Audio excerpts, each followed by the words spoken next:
Arcades, some of my favorite places on earth. During the 1980s and most of the 1990s, if I wasn't at home or if I wasn't at school or work, somewhere with an arcade machine was where you were going to find me. If I was lost, if I was missing, that would be the first place that my mom would send you to find me because that's pretty much where I always was. Now, sometimes these were mall arcades, and if you remember mall arcades, these were pretty big rooms with rows upon rows of coin ops just waiting to be watched or played. Those ran on tokens, and I took whatever allowance money that I had and spent it on tokens and tried to make those last as long as I possibly could. When I did my track and field Let's Play video, that's the game that I always used to spend my last token on because I could always make that last token last for a long time. But it wasn't always mall arcades because I didn't have a car. I couldn't get to where I necessarily wanted to go. So sometimes it was as simple as walking to a nearby pool hall, which I did during third and again during sixth grade, where they had some coin ops there. Donkey Kong Jr., Mr. Do, Pole Position.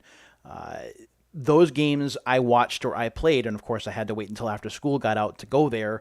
And it was definitely a little sketchy for a younger kid, but nonetheless, arcade games meant so much to me that that's where I wound up spending my time.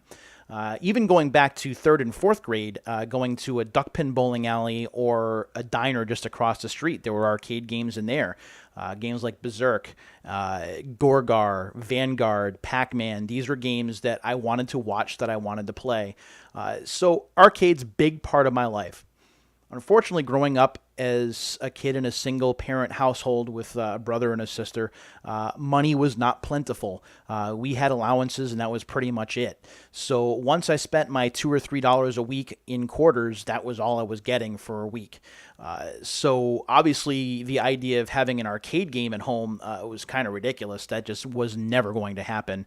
But I always had the dream in my head, how cool would it be to have a bunch of arcade machines at my house that I could play at will without having to worry about quarters or tokens.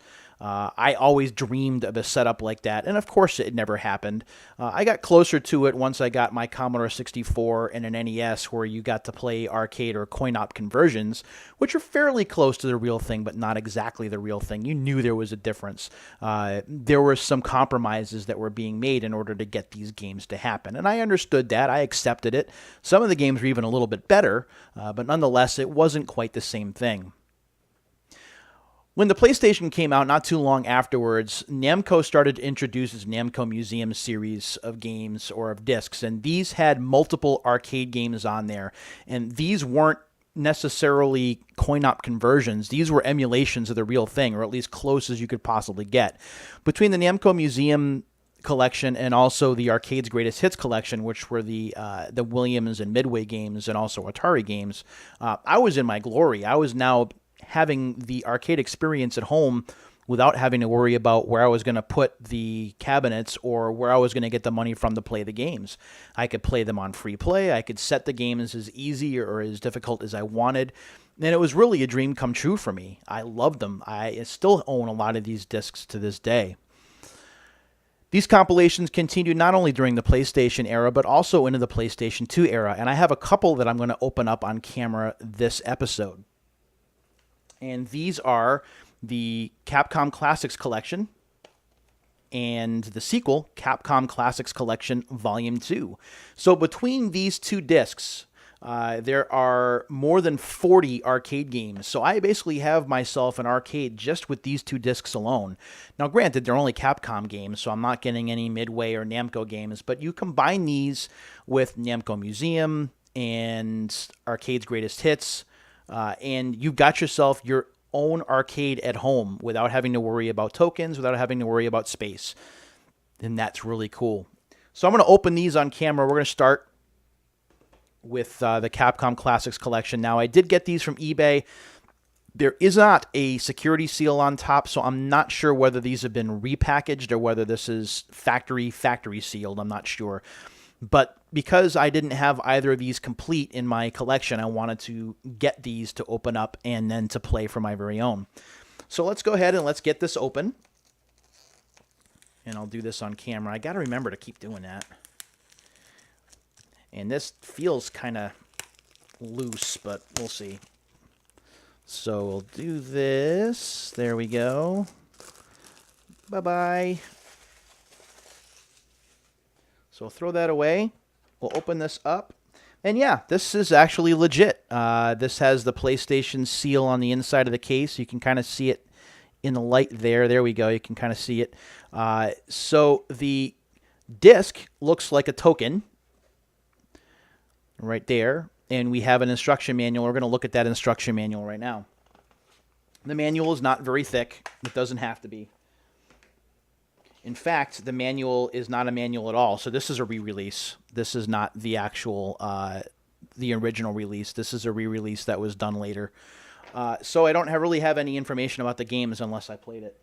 But we can certainly take a look at some of the games that are listed, because that's fun to do.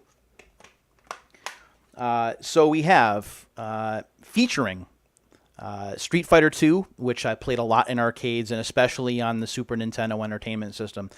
Street Fighter II on the Super NES is the only game that's caused me to break a controller. I actually snapped it in half. More about that another time. Ghosts and Goblins is a game that I played more on the NES than I did in arcades, but I did watch people play it in arcades, and that sucker is difficult. Legendary Wings, another game I remember more from the NES than the coin-op, but still very cool to have that here. Bionic Commando, same deal. Forgotten Worlds, instead of an NES game, it's a Genesis game that I remember. So a lot of these, if you'll notice, because it's Capcom, I didn't really see a lot of these in arcades or in local places that I would play arcade games at, but I do know of them because of their NES or their console histories. Forgotten Worlds, I talked about. Ghouls and Ghosts is another one that you remember just after the Super Nintendo launch, the really awesome Super Nintendo release of that. And of course, Genesis has its own great version of the game as well. Section Z, I remember from the NES, and I actually got pretty good at that game, although not like world record good. 1942, I did play the coin-op, and I sucked at it for a long time. It really wasn't until I started playing the emulation on compilations like this that I started to get a little bit better and hold my own in arcades, where I could actually get myself to about 50,000 or so before I was dead. But I'll take that. 50,000 for me is okay. Mercs is another one I remember. I believe that's a Genesis game. Commando I did play in arcades, and I liked that a lot. XX's, I believe, is a shooter, and I did not play that in arcades, and I've only played that a little bit on this compilation. Gunsmoke, or Gun.Smoke, is an NES game. That's how I got my first taste of it. Sun I've played only on this compilation and only very briefly.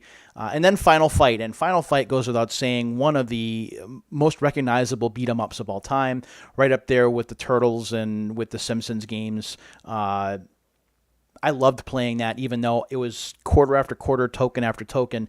But Final Fight is a game that I actually played in an arcade where you could pay a cover to get in, and then the games were either marked down or free to play, and Final Fight was one of the free to play games. So that's where I had a lot of my experience with that. Final Fight for the Super Nintendo, I do remember because my girlfriend at the time, back in 1991, her name was Stacy.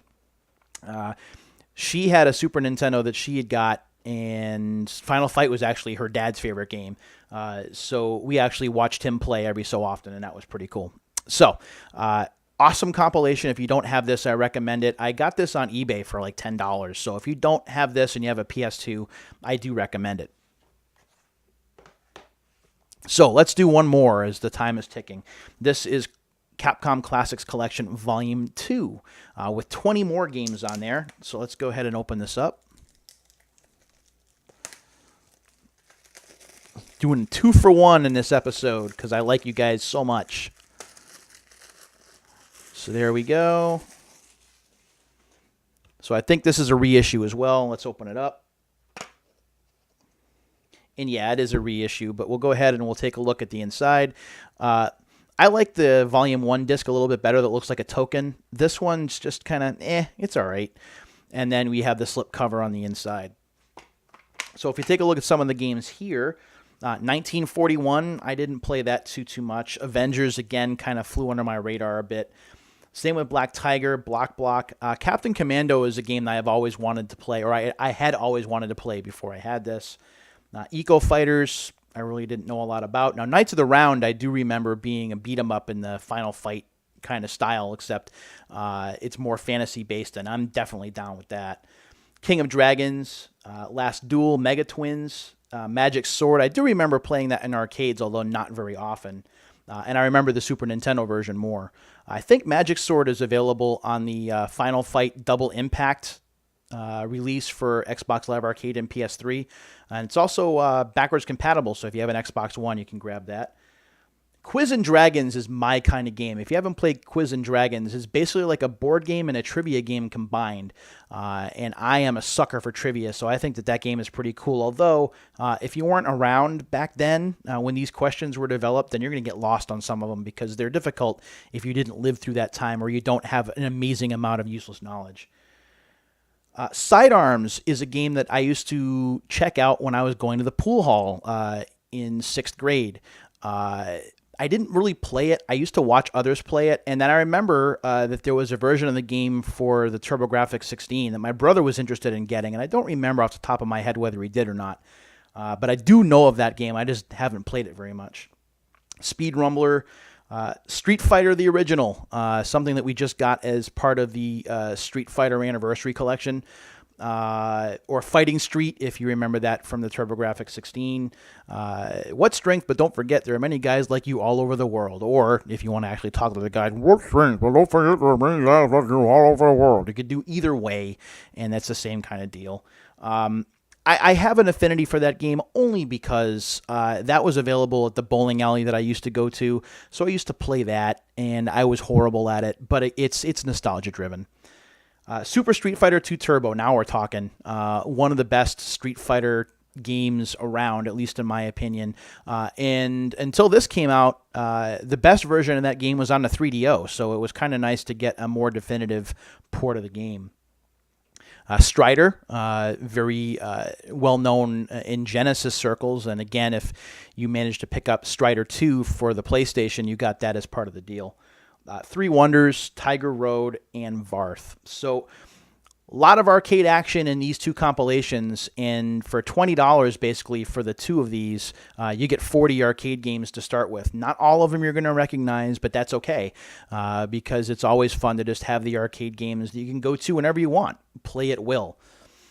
And I think the thing about these compilations, before I go ahead and end this episode, that's really cool, is when I was growing up, something like this was it was impossible. It was not going to happen. We never thought that we could play arcade games of this quality at home. We always thought that the technology was going to be out of reach. And it just shows how far technology has come from going to arcades. And granted, being in an arcade is a lot different than being at home. You get the dim lighting, you get the Van Halen playing on the radio, you hang out with friends, or you meet people that you haven't met before. Whereas when you're playing at home, it's more of a solitary experience, more relaxing. But being able to play the games as they were intended at the home level is just something that still blows my mind to this day. And I know I'm showing my age a little bit. I mean, geez, look at me wearing the Adventure t-shirt. But having these, I can't tell you how cool it is to be able to just go back and revisit these games whenever I want. If price was no object, I would get the Namco Museum games sealed, and I would open these on camera just to talk about them. And maybe later on over the summer, I can make a series just talking about the games without having to do any unwrapping. Because compilations, I think, are some of the coolest things ever made. For someone who was an arcade rat like me for more than 15, 20 years, having these games to play at will, I can't tell you how cool it is. So, that's another episode of Unsealed in the books, a 2-for-1 episode, if you will. We have more games over here on the bookshelf, just waiting to be opened, and we will get to these in the coming days and weeks. As always, I thank you very much for watching and checking out the other stuff on the channel. Please feel free to leave a comment, talk about your own arcade experience. I'd love to hear your own stories as well. While it's great to talk about my own experiences, I enjoy just as much hearing about yours. So go ahead and reach out if you'd like, and if you certainly like what you see, you can hit the like button, and that's really cool too, but it's not an obligation, so don't sweat it. Thanks as always for watching, and until the next time, see ya.